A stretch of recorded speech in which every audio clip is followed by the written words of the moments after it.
At the age of 24, Willow threw the engagement ring in my face and left the country without looking back. Her mother said, "Seriously, you're proposing with this cheap knockoff junk?"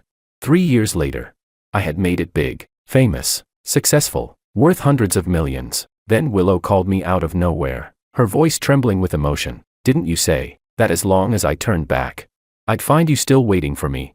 Now I want to tell you, I'm back." Meanwhile, I lowered my head and looked at my daughter, who had mush smeared all over her face. Then I glanced at the unfamiliar number on my phone and said with a completely baffled expression, "Wait, who even are you?"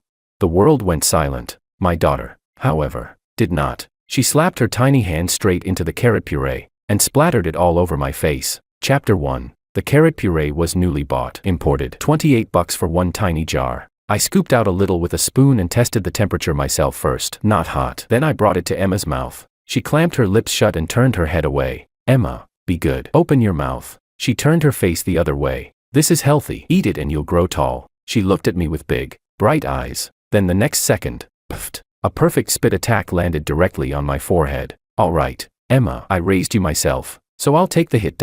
I wiped my face, took a deep breath, and switched strategies. I lifted the spoon high and circled it in the air. Vroom. Here comes the airplane. Emma's attention was finally hooked. Her lips parted slightly. Just as the spoon was about to land, my phone rang. The vibration startled Emma, and her mouth snapped shut again. I glanced at the screen. Unknown number. Location displayed, London. Who?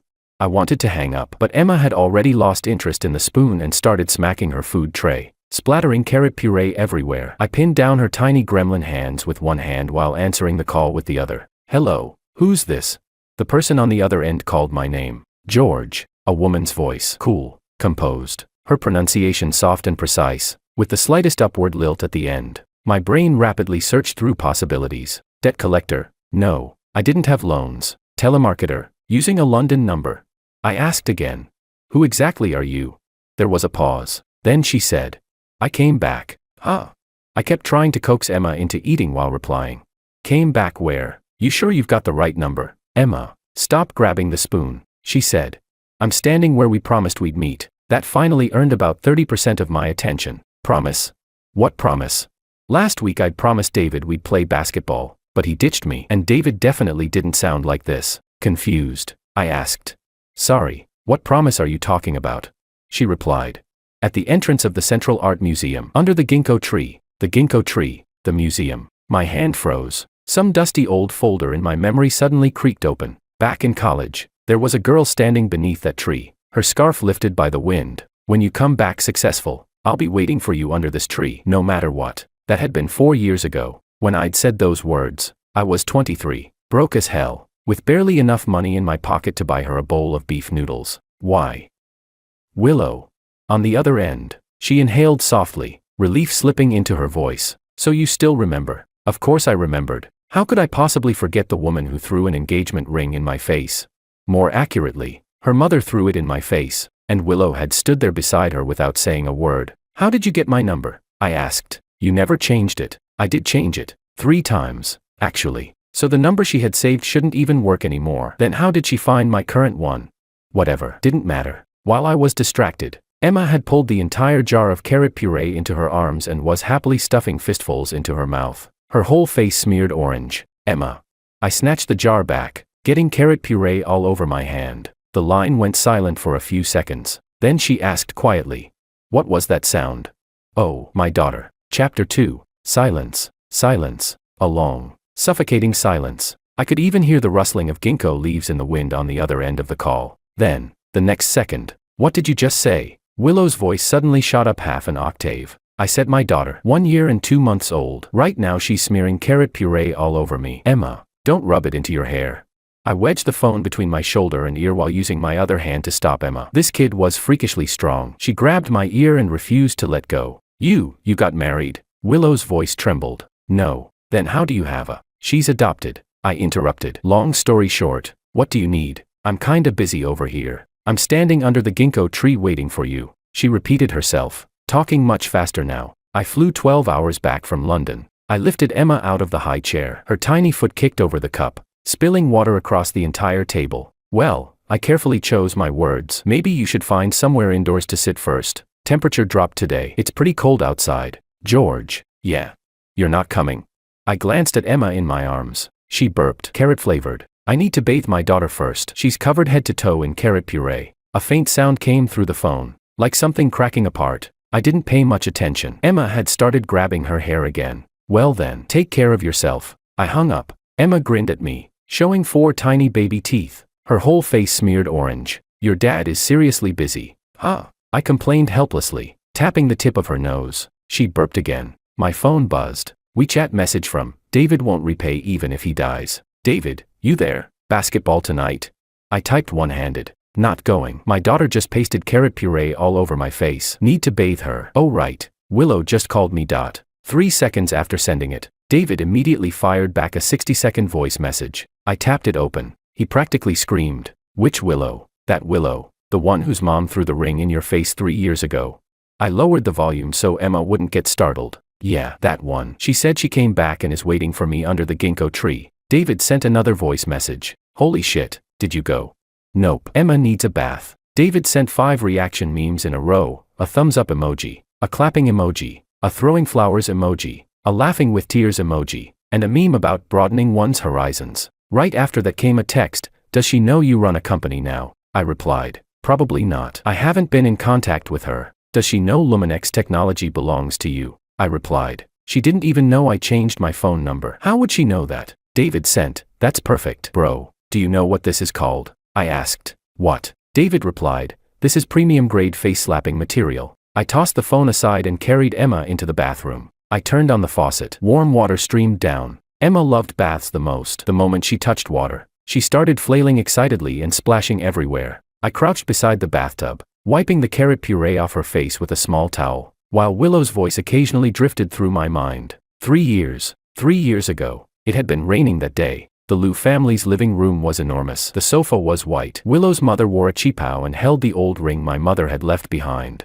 She sneered coldly. You're seriously proposing with this cheap roadside trash ring?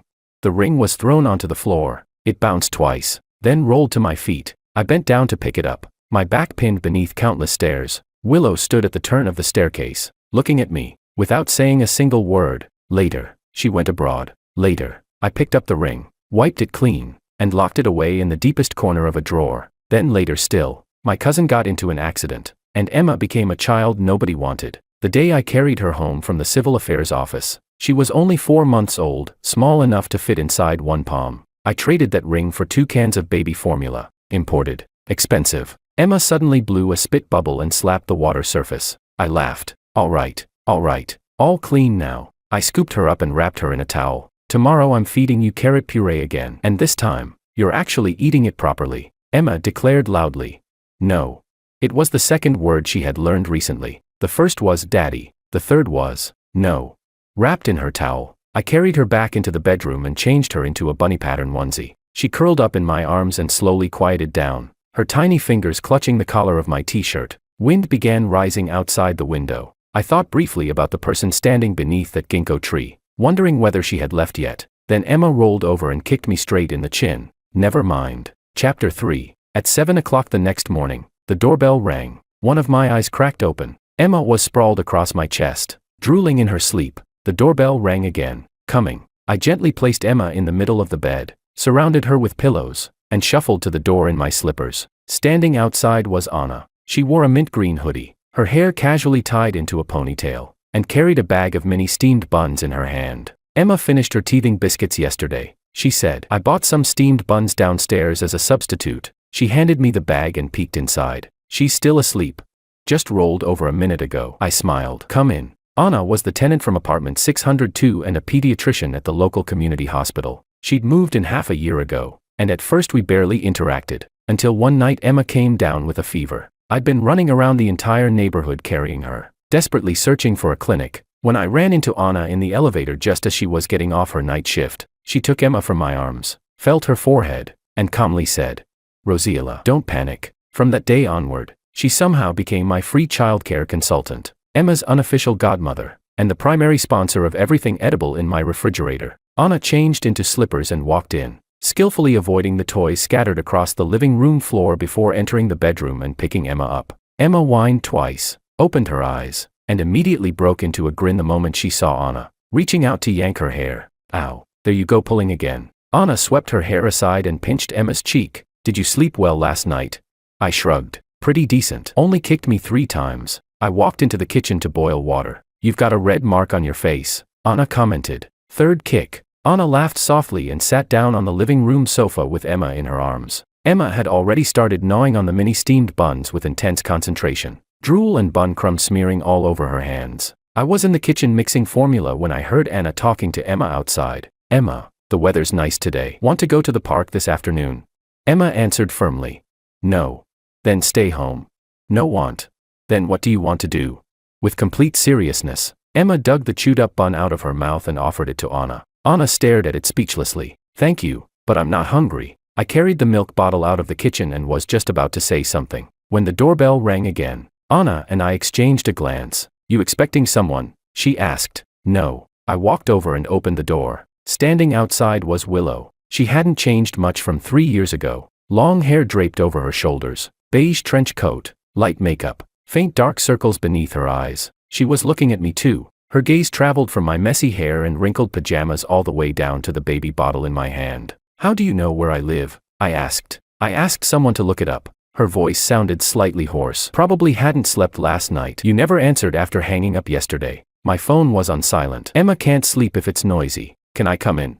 I stepped aside slightly. She entered the foyer and was changing shoes when, Emma, don't throw that. Anna's voice came from the living room. Then came a dull smack. A chunk of half-chewed steamed bun flew across the room and landed with sniper-level precision right beside Willow's feet. Willow lowered her eyes to look at the soggy lump, then slowly raised her head. Anna stood in the middle of the living room holding Emma. Emma's face was covered in bun crumbs. Half a steamed bun still clutched in her hand as she prepared for a second round of attacks. Willow's gaze shifted from Anna's face to Emma's face, then to the matching mint green hoodies both Anna and Emma were wearing. Anna had bought the matching parent-child outfits online for Emma 2 days ago. Chapter 4. She said nothing. The air froze solid for about 3 seconds. Then Willow looked at me and asked, "And this is?" "My neighbor," I replied. "Anna, pediatrician, lives next door." "Neighbor," I repeated. Anna quickly caught on and stepped forward slightly. "Hello, I'm from apartment 602 next door. You're George's former fiancé," Willow finished calmly. Anna's hold on Emma tightened just a little. Emma, meanwhile, was extremely curious about the newcomer. She tilted her head and stared at Willow for several seconds before suddenly pointing at her and blurting out, "Auntie." The corner of Willow's mouth twitched. I pretended not to notice. "Sit down," I said. "Water or tea?" "Water is fine." She sat on the sofa. Anna very tactfully stood up. "Then I'll head back first." She tried handing Emma to me. Emma immediately refused. She grabbed Anna's collar tightly, lips wobbling as if she were about to cry. "Emma, be good. I'll come see you again this afternoon," Anna coaxed gently. Emma ignored her completely. She clung stubbornly to Anna's neck, glanced once at Willow, then buried her face back into Anna's shoulder. Children's wariness toward strangers was always direct and brutal. Willow sat on the sofa with her back perfectly straight, hands resting on her knees, fingers slightly pale from tension. "I'm going then." Anna nodded at me. I took Emma into my arms. She squirmed twice, watched Anna leave and shut the door, then finally slumped unwillingly against my shoulder. The living room quieted down. Willow sat across from me, separated by a coffee table piled high with toys and baby supplies. "You've lost weight," she said softly. "That's what raising kids does to you." She hesitated before asking, "That child, yesterday you said she's your daughter?" "My cousin's daughter." I patted Emma's back to calm her. "My cousin died in a car accident. Her husband ran off ages ago. Nobody wanted Emma, so I went through the adoption process." Willow's fingers curled slightly against her knees. "So you've been raising her alone?" "Yeah, for 2 years. About that." She fell silent again, lowering her head. She stared at a half-chewed teething biscuit lying on the coffee table. After a long while, she finally asked, "Have you been doing okay?" "Pretty good. What about work?" "I started a small company. Software development. Makes enough to support me and Emma." The phrase, small company, visibly relaxed her expression a little. I knew exactly what she was thinking. She probably assumed I was still the same broke programmer from 3 years ago, barely scraping by and now burdened with a child on top of it. I didn't explain. What was there to explain?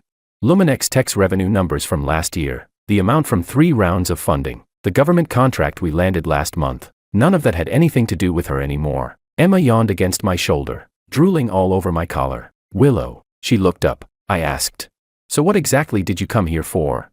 She pressed her lips together. What happened 3 years ago? I've never forgotten it. What part?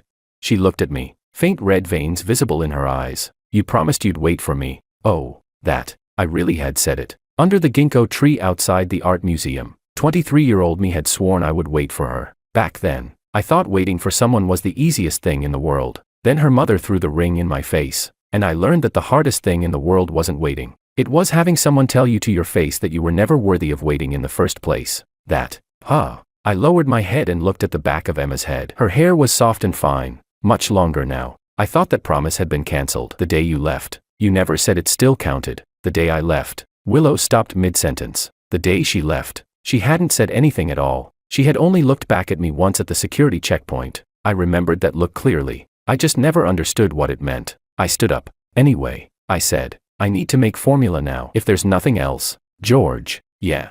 This time, I'm back for good. I stood there holding Emma. Emma looked up at me, then turned to look at Willow, and then, puffed. She burped up a mouthful of milk directly onto my shirt with deadly accuracy. I looked down at the fresh milk stain in silence, then said helplessly, Emma, are you doing this on purpose?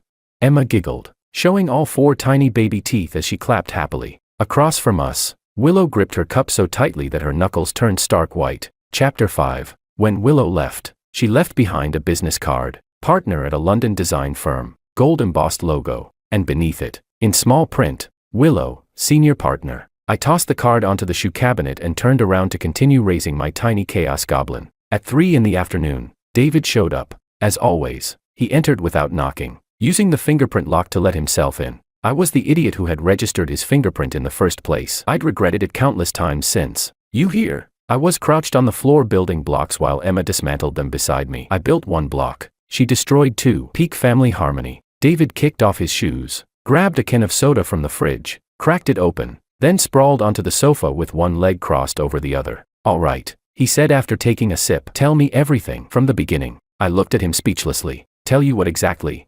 I mean, Willow. Stop playing dumb. He pointed at me with the soda can. You posted, my daughter refuses to eat carrot puree again today, on Moments last night and deleted it 3 seconds later. The moment I saw that, I knew something happened. I ignored him. He kept going. So, what does she look like now? Older? Fatter? Do you seriously have issues with how you describe people? Details. I need details. David dramatically pulled out his phone and opened his notes app. I didn't spend 3 years collecting material for nothing. I stopped stacking blocks and looked up at him. What material? David turned the phone screen toward me. The notes app was packed with dozens of screenshots. I leaned closer and looked. First screenshot. A social media post from Willow's mother 3 years ago. Photo attached. Some fancy banquet. Caption. Willow leaves for London today. Such a bright future ahead of her. Certain people who don't know their place should wake up already. Second screenshot. Another post from 2.5 years ago. Willow is interning at a London firm. Her mentor praised her exceptional talent. Gold shines wherever it goes. Unlike certain people. Heh. Third screenshot. A message Willow's mother had sent in the family group chat. That one kid will never amount to anything in his life. Keeping Willow away from him was the smartest decision I ever made. Fourth screenshot. Fifth screenshot. Sixth screenshot. I finished reading, then asked, why the hell are you saving all this? David put away his phone with a solemn expression. Bro, this is called strategic reserves. What? I've been waiting 3 years for this day. For what? For her to come back. His eyes gleamed with excitement. For the Liu family to find out how much you're worth now and see the expressions on their faces. He rubbed his hands together eagerly. I need to witness it personally. Otherwise all these screenshots I saved over the past 3 years would have been for nothing. Emma crawled over and used David's pant leg to pull herself upright. David looked down at her and extended one finger for her to grab. Emma, I said, say hello to Uncle. No. Just say it once. No want. David looked at me suspiciously. Did her dad teach her that? I sighed. She learned it herself. David shook his head dramatically and pulled a lollipop out of his pocket. Emma's eyes instantly lit up. She reached for it. Say, Uncle, and it's yours. Emma stared intensely at the lollipop. Her mouth wriggled for a moment before she finally squeezed out. Unky.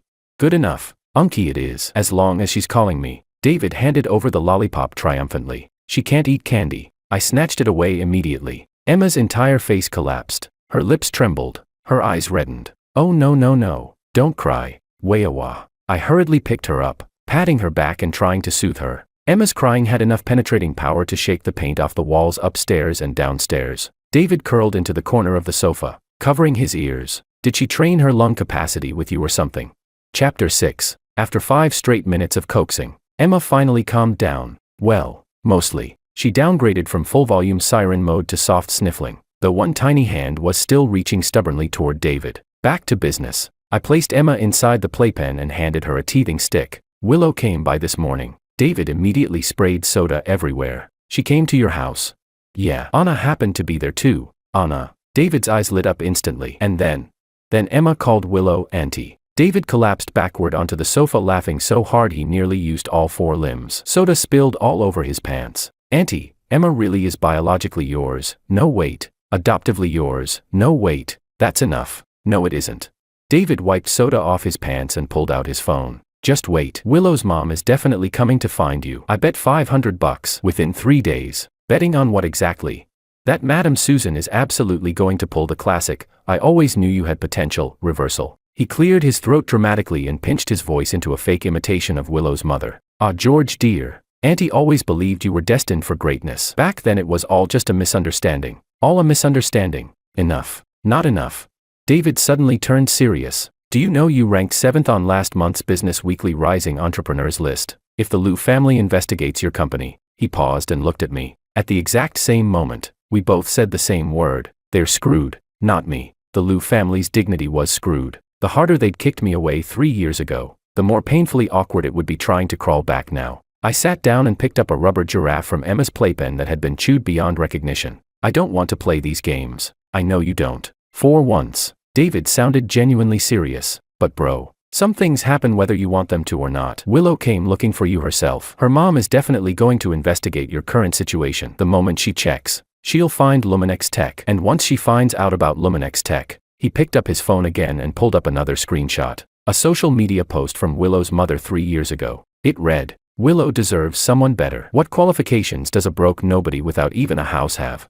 I stared at the sentence. Something caught in my throat. 1 second. 2 seconds. She wasn't wrong. I finally said quietly. Back then, I really was poor. David's smile disappeared. You were poor, but you still didn't deserve to be treated like that. His voice came out low and heavy. I was standing right there beside you that day. I saw you crouching outside the Liu family's house picking up that ring. He paused. You stayed crouched there for a long time. I said nothing. Emma had finished gnawing on her teething stick. She pulled herself upright inside the playpen, wobbling unsteadily as she stretched both little arms toward me. Hug. Her 4th word. I bent down and picked her up. She immediately rested her head against my neck, tiny hands clutching my collar. Enough already, I said quietly. No matter what happens with the Liu family, I'm still living my life. David nodded and took another sip of soda. Oh right, he suddenly remembered. You seriously don't have feelings for Anna?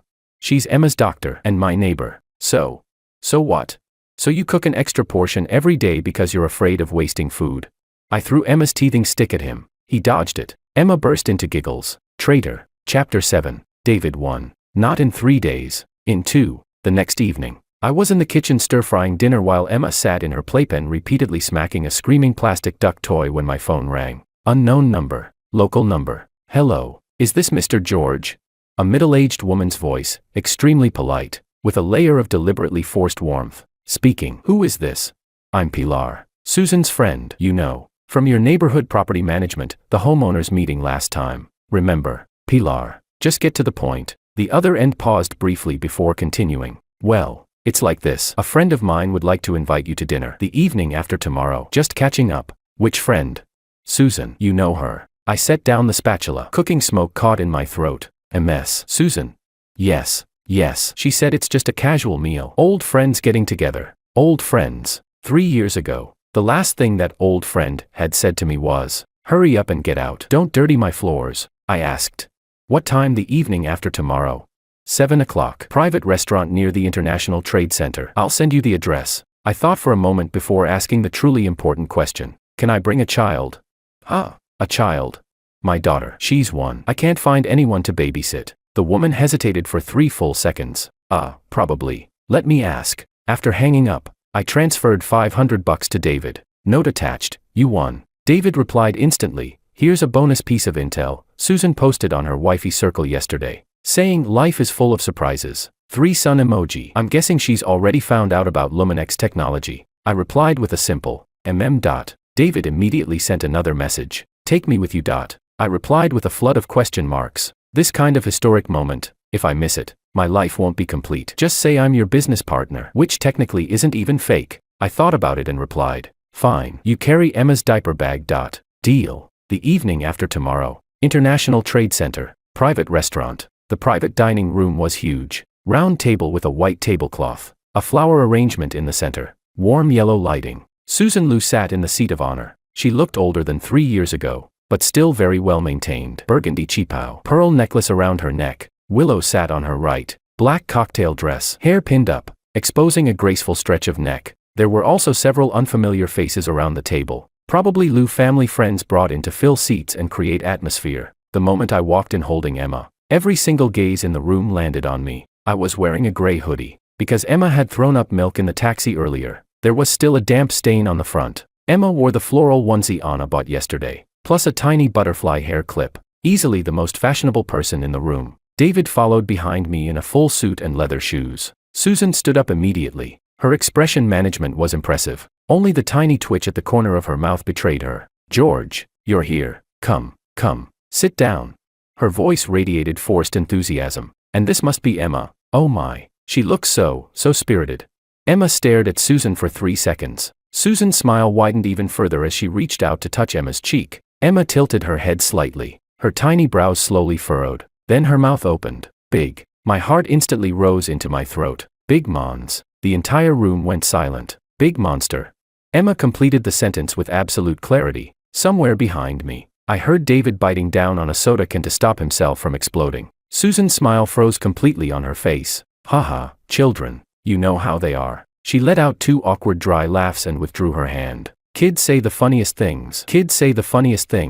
I quickly covered Emma's mouth. Sorry, Auntie Lou. She's been watching cartoons lately. She calls everything a big monster now. That was a lie. She had only called Susan Liu that. David pulled out a chair and sat down. His expression could be summed up in a few words: restrained ecstasy. Chapter 8. Susan straightened herself in her seat, adjusted her expression, and began making small talk. George, it's been a long time. You've lost weight. Raising a child must be exhausting.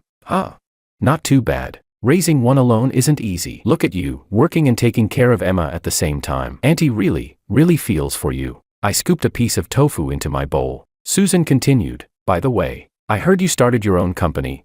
Here it comes. Yes, software, small company. Oh, don't be modest. Susan's eyes lit up. I heard it's called Luminex Tech, and you made some ranking last month. I forced an awkward smile. Rising entrepreneurs. 7th place. Susan slapped the table, startling Emma. Impressive. I said it all along. Even back in college I could tell you were destined for success. David's chopsticks froze midair. So did I. Back in college? Your exact words were, what future can a code-writing nerd have? My daughter can't survive on thin air with you. I didn't say anything, but David nudged my leg under the table. I glanced at his phone. On the screen was the screenshot from 3 years ago. Thank you, Auntie Lou, I said calmly. Willow hadn't said a word. She sat there almost motionless, head down. Chopsticks barely moved. I noticed her hands clenched into fists beneath the tablecloth. The dishes arrived. A squirrel-shaped mandarin fish was placed in the center of the table. Mouth agape, coated in glossy sweet and sour sauce. Emma's eyes lit up the moment she saw the fish. She kicked her legs in my arms and reached out to grab it. Wait, there are bones. Too late. Emma smacked the fish with her little hand. Sweet and sour sauce splashed everywhere. 1 drop hit Susan's red wine glass with surgical precision. Plop. Tiny droplets fanned out. Everyone at the table stared at the glass. Susan looked down at her wine. Floating inside were a small piece of scallion and a few white sesame seeds.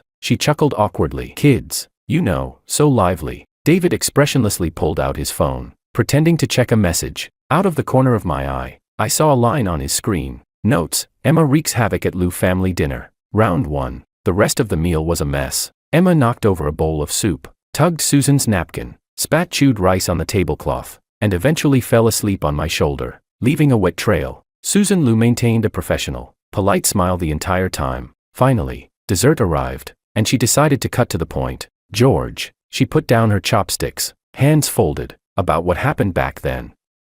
I admit I didn't handle it very well. I chewed on some roast meat, saying nothing. At the time, Willow was young, and I acted on impulse. You know, as parents we always worry about our kids. Auntie Lou, I interrupted. putting down my fork. Emma's asleep. I need to take her back. Anything you want to say can wait until next time. I mean, I understand what you mean. I stood up. Emma let out a soft whine in my arms, shifted, and continued sleeping. What you mean is, 3 years ago you thought I wasn't good enough, and now you think I'm okay. Susan's smile froze. But this isn't something that changes just because you think it's okay. I nodded to the others at the table and turned to leave. David hurried after me. As we stepped out of the private room, I heard Willow's voice from behind. Mom, stop talking. The door closed. The hallway fell silent. David walked beside me, quiet for a few seconds. You were pretty impressive just now. Shut up. Seriously. At least 3 seconds of impressive. Then your daughter's drool ruined your shoulder. I glanced down. A large damp patch on my left shoulder. Let's go.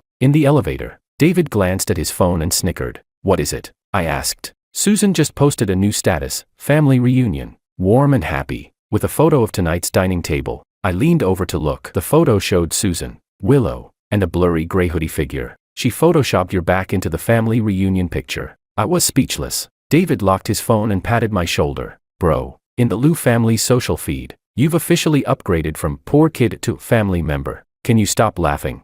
Can't. Chapter 9. Willow began her offensive. The first day, when I got home from work, there was a bag sitting by the door. Inside was a set of baby toys, imported ones. The packaging was covered in French, and the price tag said more than $800. Emma tore open the package. She glanced at the deluxe toy train loaded with lights and sound effects, reached out to pick it up, then tossed it aside and dove straight into the cardboard box instead. She stayed inside that box for an entire hour. The second day, Willow came in person and said she wanted to cook for me. I learned cooking in London, she said. Willow tied on an apron and rolled up her sleeves. I stood at the kitchen doorway, holding Emma while watching the show unfold. She opened the fridge, took out some eggs, and asked, "How about scrambled eggs with tomatoes?" Sure. Half the eggshells fell into the bowl while she cracked the eggs. She nearly sliced her finger while cutting the tomatoes. When she turned on the stove, the oil splattered everywhere. She jumped back 3 steps and knocked over the spice rack. The soy sauce bottle shattered. Soy sauce splashed all over the floor. Emma sat inside the playpen in the living room, staring toward the kitchen from afar, repeating one word over and over. No, no, don't.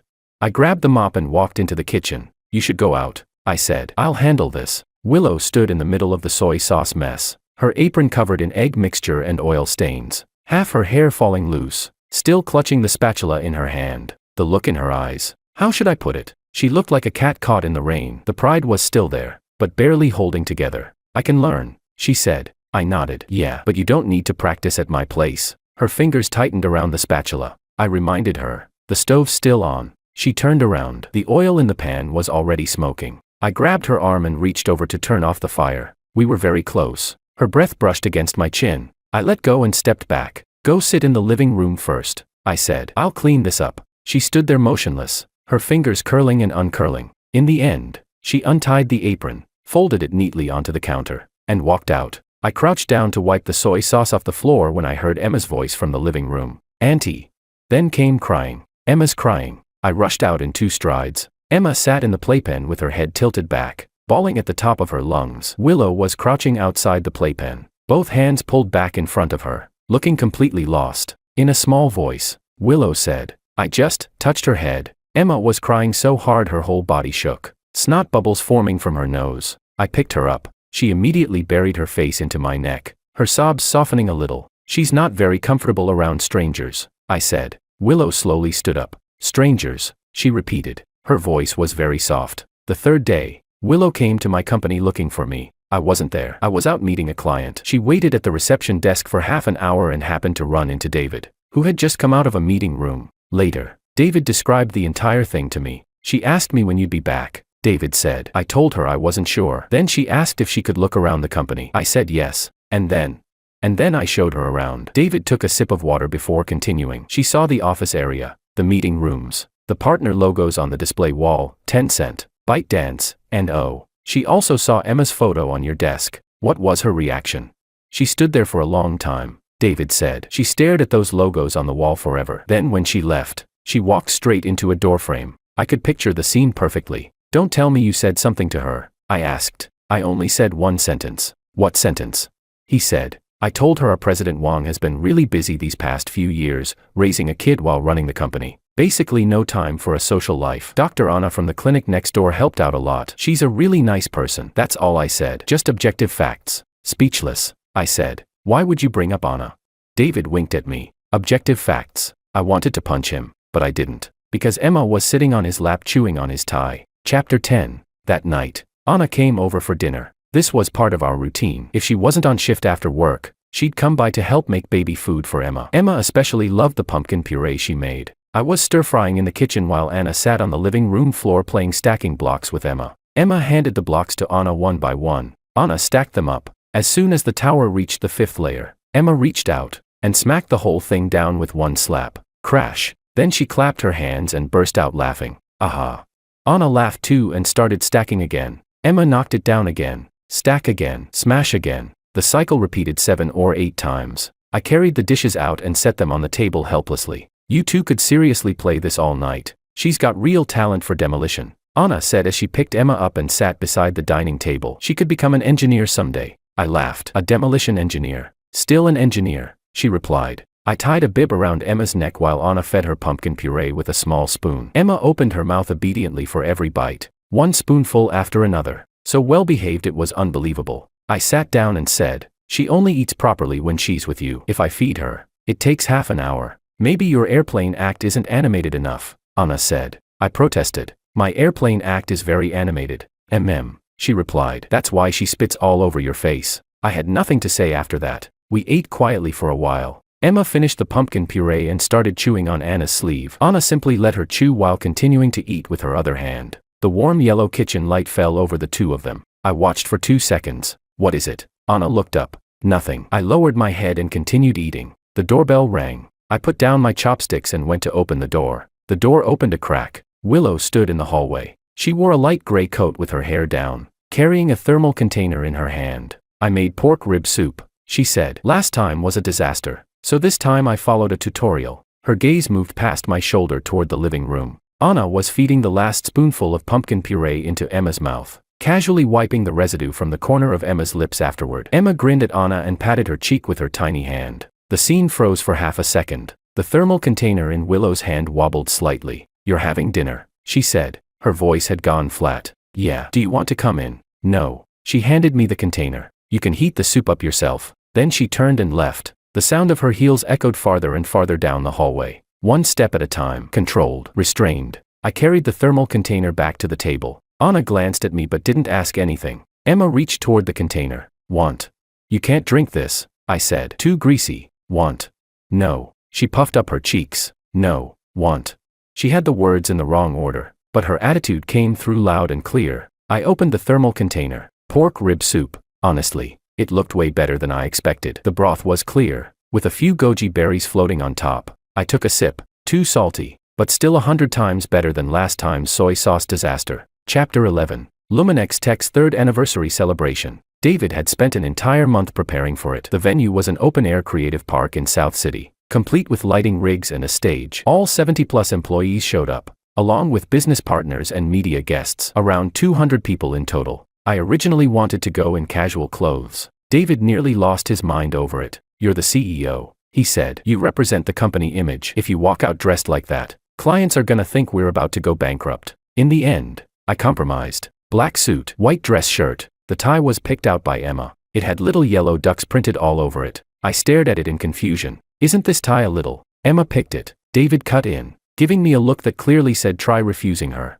I dare you. Fine. Little yellow ducks it was. Before leaving, Anna stopped me by the door. Your tie's crooked. She reached over and adjusted it for me. Her fingers lingered at my collar for 2 seconds, straightening the knot. We were standing very close. She carried the faint scent of laundry detergent. There. She stepped back. You look very handsome now. I lowered my head and looked at Emma. She was wearing the little princess dress Anna had bought online, shiny little leather shoes on her feet, and her hair tied into 2 tiny buns. The award for best dressed attendee was basically guaranteed. Let's go. The celebration venue. Crowded. Bright lights everywhere. A giant screen on stage continuously played highlights of the company's projects and achievements over the past 3 years. I carried Emma through the crowd, shaking hands and chatting with business partners. Every single person who saw her stopped to tease her for a moment. President Wong. This must be your daughter. She's way too adorable. Emma greeted everyone with her signature social smile, 4 tiny baby teeth and 2 dimples. Then she immediately reached for their brooches, ties, earrings, or glasses. David followed behind us the entire time, intercepting her attacks, preventing Emma from yanking $1 million watch off some investor's wrist. Anna came too. I had invited her. She wore a light blue dress with her hair down, no longer looking like the doctor in a white coat I was used to seeing. I looked twice, then looked a couple more times. Beside me, David started making weird snickering noises. I stepped on his foot. Halfway through the celebration, the host invited me onto the stage for a speech. I handed Emma to Anna, straightened my little yellow duck tie, and walked on stage. The lights hit my face. Beneath me was a sea of people. Everyone. Luminex Tech is 3 years old today, I said into the microphone. 3 years ago, this company was just me and David. One rented office, one custom-built server. The audience laughed. David stood in the corner giving me a thumbs up. In the past 3 years, I continued, we went from 2 people to 70, from one office to an entire floor, from one server to, David, how many servers do we have now? From below the stage, David shouted, don't ask. Thinking about the electricity bill already hurts enough.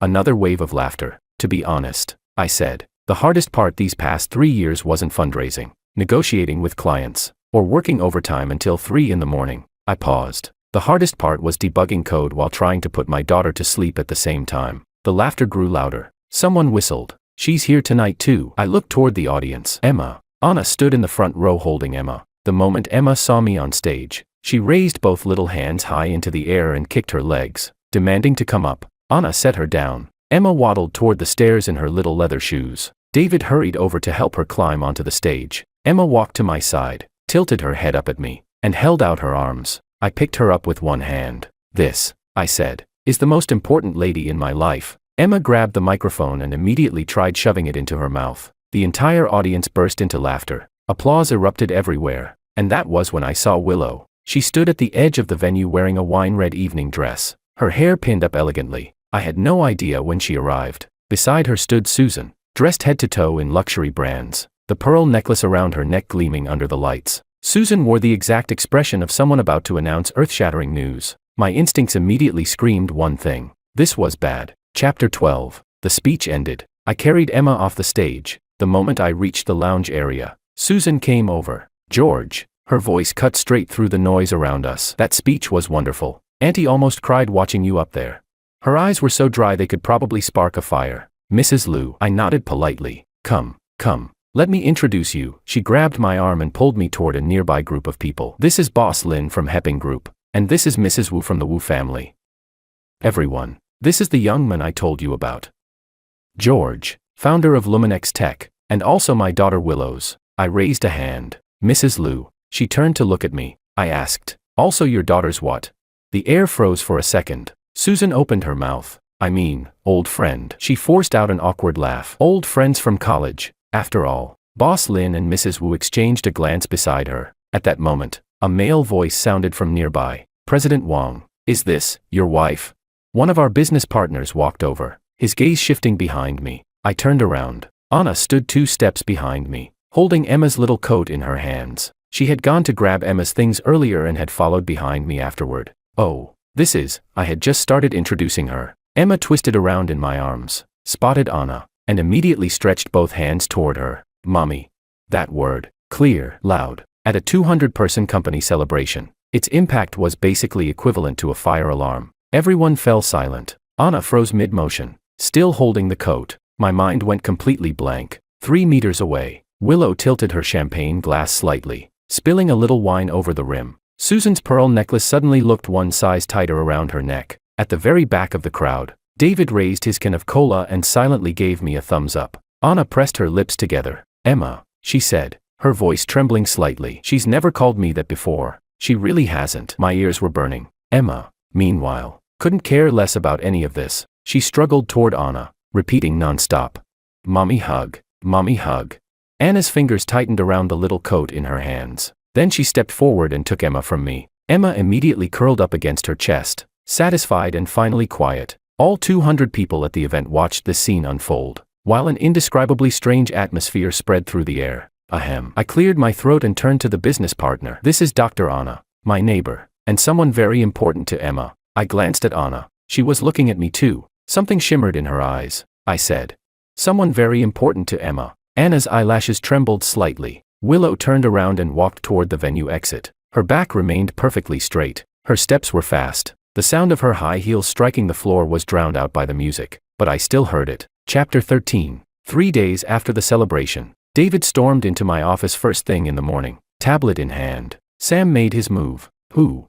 Willow's dad, Sam Liu, chairman of Whale Realty. I set down my coffee. David placed the tablet in front of me. On the screen was an email from one of our biggest clients, a major commercial retail chain. The message was brief. Due to strategic restructuring, they had decided to suspend their system partnership with Luminex Tech and switch to another service provider. David said, that so-called strategic restructuring just happens to be restructuring straight into an IT company owned by the Liu family. He swiped to the next page. I checked. Whale Realty has cross-shareholdings with this commercial group. Sam personally made the call. I leaned back in my chair. There's more. David continued scrolling. Morningstar Capital is making moves too. They were originally planning to sign onto our Series B follow-up investment, but they pulled out today. He read the reason aloud. Due to changing market conditions, further evaluation is required. Then he added, one of Morningstar's partners was Sam's classmate. I know. The office went quiet for a few seconds. David stared at me. That's your reaction?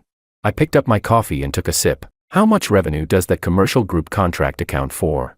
12%. If we lose it, will we die? No, but it'll hurt like hell. And Morningstar pulling out, big impact. It affects the valuation, doesn't affect survival. We've got enough cash on hand to last 2 years. I nodded. Then there's no rush. You're seriously reacting like this? David slammed the tablet onto the desk angrily. The Liu family is screwing you over. I know. And you're not gonna hit back. I thought about it for a moment. Emma's getting vaccinated today. 3 o'clock this afternoon. I need to take 2 hours off. David stared at me, mouth opening and closing repeatedly. You, I said, handle the commercial group issue for me. Don't try to beg them to stay. And don't target them either. After they switch systems, they'll realize within 3 months that the new one sucks. They'll come back on their own. How do you know that? Because I personally wrote the underlying architecture for their business logic. No matter who takes over, they'll need at least half a year to fully adapt it. 3 months is enough time for regret to kick in. David's expression shifted from anger into something more complicated. Aren't you mad? I smiled. What's the point of being mad? Waste of time. I stood up and grabbed my coat. Emma's vaccination appointment needs to be booked in advance. I'm leaving. David followed behind me, his voice muffled. What do you need me to do? Just keep operations running normally. Oh, right. I turned back to look at him. You still have all those screenshots saved, right? 3 years worth of inventory. I nodded. Keep saving them. Might be useful someday. Not for starting a fight, for protecting ourselves. David nodded once. Chapter 14. That afternoon, community hospital. Anna was on duty today. She had booked Emma's vaccination appointment herself. I held Emma in the waiting area, completely unaware of the tragedy about to happen. She happily gnawed on a teething biscuit. Emma, she looked up. When you get your shot later, be brave. Okay. She grinned at me, the moment the needle went in. Emma's expression shifted from smiling to stunned, then her mouth opened wide. Wah. The crying was absolutely earth-shattering. Anna moved quickly, pressing a cotton ball against the injection spot while coaxing her gently. There. Emma's the bravest girl. It's over already. Just one little poke. I held Emma's tiny hand. She grabbed my finger back with shocking strength. The shot was done. Emma lay against my shoulder, sobbing in hiccuping breaths, her little hand clutching tightly at my collar. Anna handed over a sticker. For you. A little dinosaur sticker. Only for brave babies. Still sniffling. Emma accepted the sticker, stared at it for 2 seconds, then slapped it right onto my forehead. I was speechless. Anna tried hard not to laugh. What are you laughing at? I said. A dinosaur on my forehead looks very handsome. She nodded seriously. Extremely handsome. We walked out of the examination room. In the hallway, I noticed Anna rubbing her fingers. What happened to your hand? It's nothing, she said. A kid kicked me this morning while I was drawing blood. My hand hit the corner of the counter. I glanced at her hand. There was a small purple bruise on the side of her index finger. Did you get it treated? It's minor. I'm fine. I held Emma with one arm while using the other hand to pull Anna's hand over for a closer look. Her fingers were cold. Her nails were trimmed very short. Occupational habit. When I pressed lightly against the bruised area, her fingers twitched. Does it hurt? A little. I released her hand. Come over for dinner tonight. I'll make pork ribs. The corner of her lips curved upward slightly. Okay. From my shoulder, Emma suddenly announced. Mommy, eat. Anna and I both went silent at the same time. Emma seemed extremely satisfied with the effect she caused and shouted again. Mommy, eat din din. The tips of Anna's ears turned red. I stared straight ahead at the end of the hallway, my throat suddenly feeling dry. Emma, Who taught you that word? Emma gave me her signature smile. 4 tiny baby teeth, 2 dimples, innocent and smug at the exact same time. This kid was absolutely doing it on purpose. Chapter 15. Saturday afternoon. I took Emma to the park beside our neighborhood. The weather was nice. Sunlight filtered through the plane tree leaves, scattering patches of shadow across the ground. Emma wore a floral romper and a little sun hat, sitting in her stroller while gnawing on a banana. Anna walked beside the stroller. This was not a date. This was child walking duty. Those two things were fundamentally different. Probably. I pushed the stroller while Anna occasionally crouched down to wipe Emma's mouth. Anna said, "Her vocabulary's grown quite a bit lately." I pressed a hand against my forehead helplessly. What vocabulary? No, don't want. Big monster. And recently she learned another one, not allowed. Basically all rejection-related words. That means she's developing self-awareness, Anna said. That's a good thing. Good for her. A nightmare for me. Anna laughed softly. And also, I paused. About her calling you that, you don't need to mind it. Kids can't really tell the difference. Anna didn't say anything. We walked a few more steps. Then she said, "I don't mind." Her voice was very soft. My footsteps faltered for half a beat. What I mean is, she paused, her tone returning to normal a little. Emma's a smart child. She calls me that because she thinks I'm someone she can trust. That makes me happy. Then she asked, "What about you? What about me? Do you think I'm someone you can trust?" The wind blew through. The plane tree leaves rustled overhead. Emma yawned inside the stroller and tossed her banana peel out dramatically. I bent down, picked up the peel, and threw it into the nearby trash can. Yes, one word. Anna said nothing else after that, but while we walked, she moved a little closer to the stroller. And then, "George." A voice called from behind us. I turned around. Willow stood on the park pathway. She was dressed casually today, jeans and a white t-shirt, her hair tied into a ponytail. A cup of coffee hung from her hand. Her gaze swept over me, then Anna, then Emma in the stroller. "Out for a walk?" she asked, walking the kid. She walked over and crouched down in front of the stroller. Emma stared at her, her expression turning cautious for a split second. Then she called out, "Auntie." The corner of Willow's mouth twitched, but this time, she smiled. "Hello, little one." She pulled a lollipop from her pocket and handed it to Emma. Emma looked at the candy, then looked at me. I nodded. Only then did she accept it, proudly declaring, "Tank oo. You're welcome." Willow stood back up, glanced at Anna, then at me. "Can I talk to you alone for a minute?" Anna immediately took hold of the stroller. "I'll take Emma to see the ducks." Emma cheered instantly. Duckies. The stroller rolled away. Only Willow and I remained in the park. She didn't sit on the bench. She simply stood on the pathway with a row of plane trees behind her. "I know about what my dad did," she said. I stayed silent. Making clients cancel contracts, making investors pull out. Her voice remained steady, but the grip on her coffee cup was so tight the paper wall dented inward. I fought with him over it. Even my mom couldn't stop him. I shook my head. "You don't need to apologize for them." "I'm not here to apologize." She looked directly at me. "I'm here to tell you I stopped it." "What do you mean?" "My dad had a second round planned. He wanted people to investigate your company's tax records." She paused. I made him stop. I raised an eyebrow. "Your company doesn't have tax problems. I know that. You and David run things properly." A bitter curve appeared at the corner of her lips. "But once people start investigating, even if nothing's wrong, the process alone could drag on for months. It would mess up your fundraising schedule next year. So you stopped him."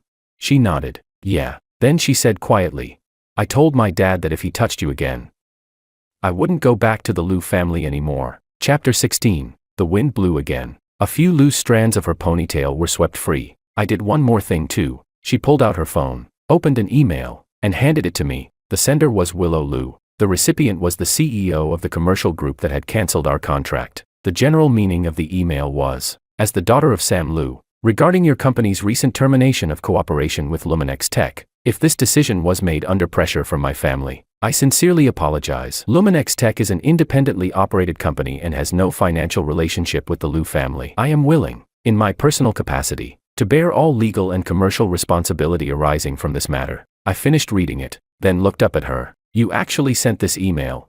"I did. This morning. Does your dad know?" "Not yet." She smiled a little, though the corners of her eyes were faintly red. "When he finds out, he'll probably get angry all over again." "What are you going to do then?" "I have my own firm in London. I make my own money." She put her phone away. "George, I don't need you to feel sorry for me. I'm just doing what I should have done." I looked at her, the woman from 3 years ago, the one who had looked back at me once at the airport security checkpoint before turning away. I suddenly understood something about the look in her eyes back then. It wasn't indifference. It was lack of courage. Thank you, I said. Don't mention it. She took a sip of coffee and asked. That Dr. Anna, what about her? She's good. I didn't respond. I mean it. Willow turned to look into the distance. Anna was crouched beside the pond, watching ducks together with Emma. Emma was slapping the stroller handle excitedly while shouting, "Duckies, duckies." Willow said quietly. When Emma's with her, she's really relaxed. I followed her gaze. And you are too. What?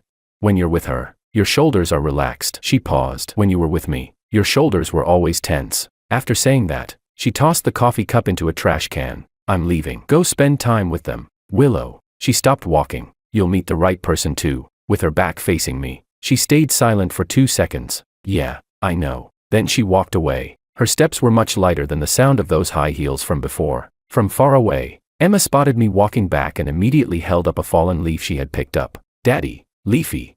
5th word unlocked. Pretty, I said as I reached the stroller. Anna looked up at me. Done talking. Everything okay? Everything's fine. Emma handed the leaf to Anna proudly. Mommy, leafy. Anna accepted it. Her eyes were slightly red, but she was smiling, and she looked beautiful when she smiled. I pushed the stroller forward. 3 people, or rather, 2 adults and 1 tiny troublemaker, walking back along the pathway together. Chapter 17. The impact of Willow's email was even stronger than expected. The CEO of the commercial group personally called me. President Wang, we sincerely apologize. The previous termination of cooperation was entirely a misunderstanding. Our internal team has reevaluated everything, and your system truly is the most suitable solution for us. Misunderstanding. That word almost made me choke. I said, no rush. Finish your internal procedures first, then contact me again. I hung up. David poked his head in from the office next door. They came back. They called on their own. David laughed. That's 2.5 months faster than your 3-month prediction. He waved his phone. There's more. Morningstar Capital came back too. One of their partners scheduled a meeting for next week today. What about Sam? That email from Willow Lu spread across the industry. Someone screenshot it and posted it online with the title, Lu family heiress publicly roasts her own father to protect her ex-boyfriend. I asked. Who came up with that title? Internet users. You know how people online are. The clickbait gets crazier every day. How did Sam react? Apparently he got so angry he smashed a teacup. And then his wife, your former almost mother-in-law, Mrs. Susan, had a major disaster happen today at one of her rich lady social gatherings. David handed me his phone. On the screen was a screenshot from a wealthy wives group chat, obviously leaked by some drama-loving bystander. Susan had posted a message in the group. Recently I've been busy helping Willow settle back in after returning home. By the way, Willow is very close with a young entrepreneur, President Wang from Luminex Tech. You may have heard of him. Underneath it was a reply from someone called Mrs. Wu. Susan, didn't you say 3 years ago in this very group that George was a broke loser who wasn't worthy of even your daughter's little finger? I remember it very clearly. I even saved screenshots. Immediately afterward came the screenshot. Susan's original message from 3 years ago read, that poor loser is just some code monkey. What can his monthly salary even do? If my daughter marries him, she might as well marry a plumber. Willow breaking up with him was the proudest decision of my life. The group chat exploded beneath the screenshot. Ha ha ha ha, wow, that comparison is vicious. Susan, you really act one way in public and another in private. So now that his company's worth hundreds of millions, suddenly he's worthy again. 3 years ago you dumped him for being poor. 3 years later he gets rich and suddenly you're sticking yourself back onto him. Susan sent a giant paragraph trying to explain herself. The more she explained, the messier it got. In the end, she sent one last line. You people don't understand the full situation. Then she left the group chat. I handed the phone back to David. All these screenshots, you leaked them. Wrongfully accused. David immediately raised both hands. I only ever showed them to you. But Mrs. Wu was Susan's own friend. She saved the screenshots herself 3 years ago. Think about it. When Susan was trashing you in that group chat back then, there was more than one audience member. I leaned back in my chair and stared at the ceiling. David asked, how do you feel? How did I feel? The broke loser who got stepped on 3 years ago was now watching the people who mocked him trip and fall flat on their faces. I should have been happy, but I wasn't. It just felt pointless. What time does Emma get out of school? She's 1.5 years old. She doesn't go to school. She's next door at Anna's place. Oh, right. I stood up. I'm going to pick her up. On my way downstairs, I ran into one of the company interns. A recent graduate carrying a huge stack of documents stopped when she saw me. President Wang, did you see that thing online? About the Lu family heiress publicly roasting her own dad? I saw it. She's so badass. Does she like you? I asked. Did you finish delivering those documents yet? Oh, right, delivering documents. She hurried off at once. I rubbed my temples. Back at the apartment complex, Anna's door was open. I knocked twice at the entrance. Come in. Anna's voice called from inside. Chapter 18. I pushed the door open and walked in. Anna's living room was 10 times tidier than mine. Emma sat on the play mat with a neat row of building blocks lined up in front of her, fully focused on knocking them down one by one. Daddy. Emma raised a block the moment she saw me. Daddy, look. Fall. Then she shoved over the last block. Clatter. And immediately started clapping for herself. So impressive. Anna walked out of the kitchen carrying a glass of water and handed it to me. I took it and drank a sip. She glanced at me. What's wrong? You don't look too good. Nothing. Company stuff. The Liu family thing.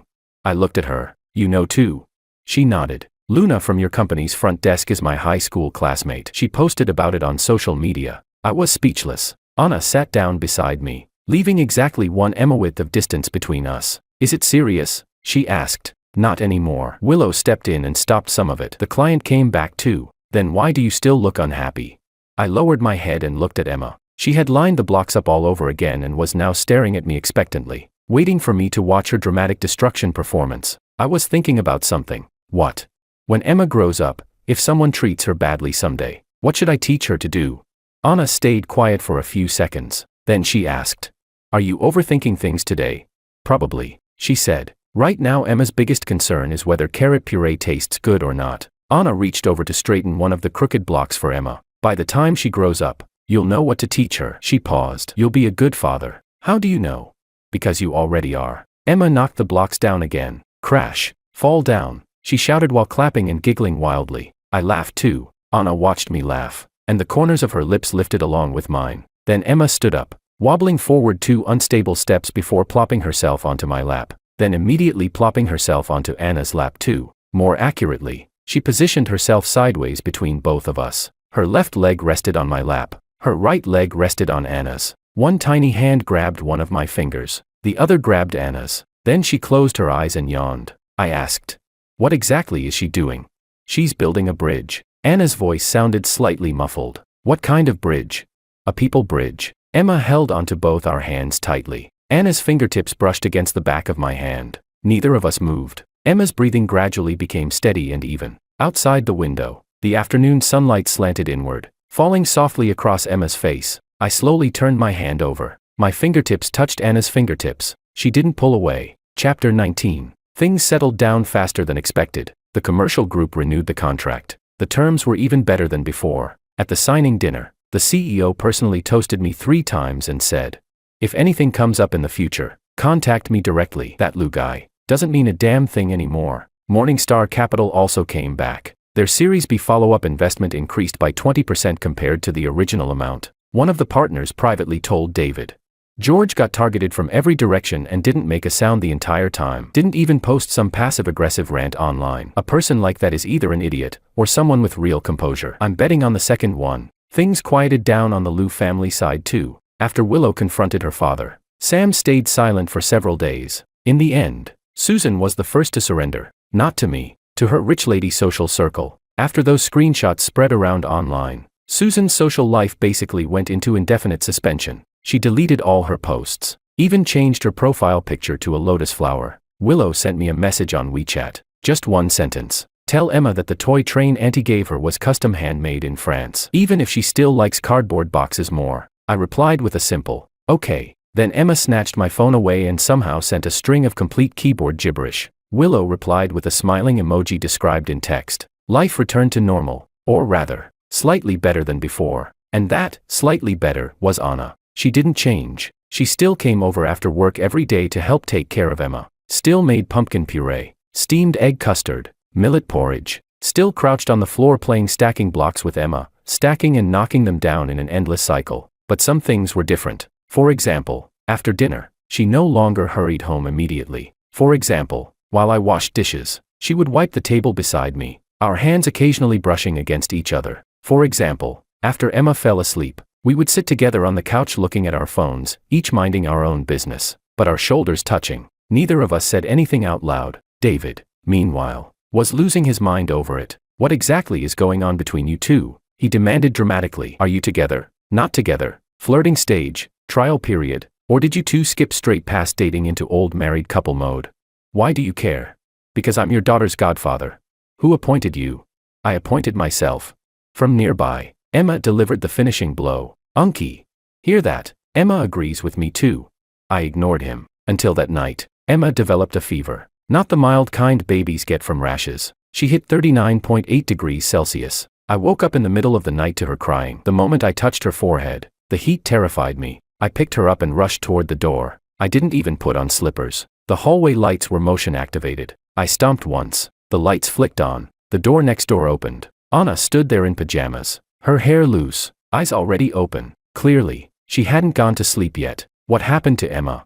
One look at my face and she knew something was wrong. She has a fever, I said. Almost 40 degrees. Anna immediately reached over and touched Emma's forehead and neck. Don't panic. Come inside first. She pulled me into her apartment. Emma cried so hard in my arms she could barely breathe. Anna turned on the lights and pulled out the medicine kit. Ibuprofen. Let me take her temperature first. She tucked the thermometer under Emma's arm. Emma fought back and squirmed while I held her still. 39.6. Anna measured the medication dosage, filled a syringe, and carefully fed it into Emma's mouth. Emma's face scrunched up bitterly, but she swallowed it. Physical cooling next. Anna wrung out a warm towel. You hold her. I'll wipe her down. She gently wiped Emma's forehead, neck, and palms. Her movements were light, steady. I held Emma against me and could feel her tiny body trembling. What if it's not? Anna glanced at me. Just a normal infection-related fever. She's teething lately, so her immune system's weaker. This is normal. But 39.6. I'm here. Those 3 words. My fingers loosened slightly. Chapter 20.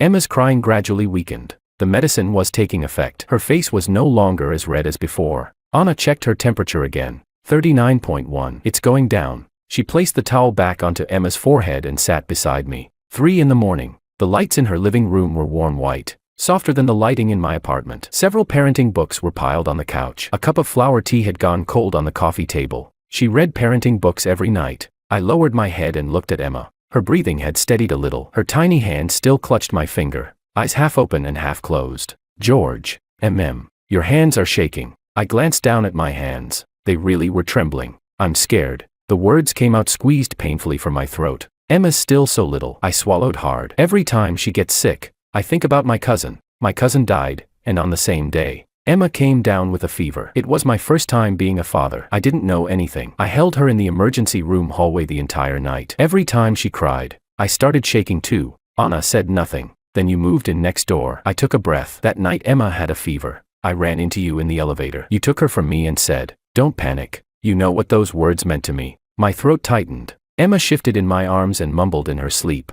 Ever since then, I've felt like, as long as you're next door, I'm not as afraid anymore. Anna's hands rested on her knees. Her knuckles turned pale for a second. It's not just because you're a doctor, I said quietly. It's because you're you. The living room fell silent. Only Emma's soft breathing could be heard. Anna turned to look at me. Her eyes looked bright beneath the warm white light. Do you know why I come to your place every day? Her voice was very soft. Because of Emma? I asked. She nodded. At first, yes, and later.